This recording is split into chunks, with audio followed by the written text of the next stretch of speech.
Curious George blasts off. Professor Wiseman invited George and his friend, the man with the yellow hat, to visit her at the Space Center. Professor Einstein and Professor Pisa needed help, and she thought they might be able to lend a hand. "How can we help?" asked the man. The scientist began to brief the man on his mission to restock the space station's food supply. The astronauts on the station had discovered they had only one peanut left to eat. The man with the yellow hat was planning to ride a space shuttle up through the Earth's atmosphere into space. He would enter orbit around Earth and pass near the space station in order to make his delivery. Of course, George was disappointed he wouldn't be able to come along.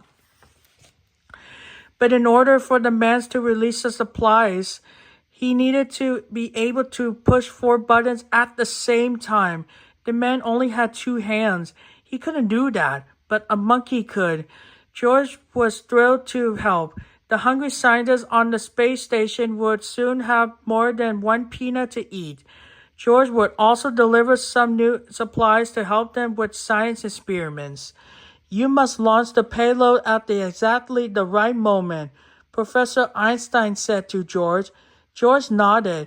He would have to listen in instructions carefully. Liftoff was a success, but then George wanted to look at the supplies. He took them out to play, but he couldn't get them back inside quickly enough. George missed the payload launch. He passed right by the space station without sending the supplies. George would have been to orbit Earth one more time. "George, you have enough fuel for only one more orbit. You have to get the supplies back in their containers.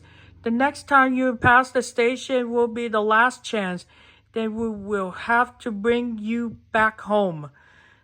home," warned Professor Wiseman. George was used to cleaning his room.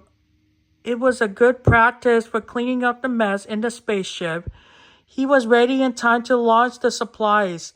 Hooray, they made it to the space station. George had only one more task to complete.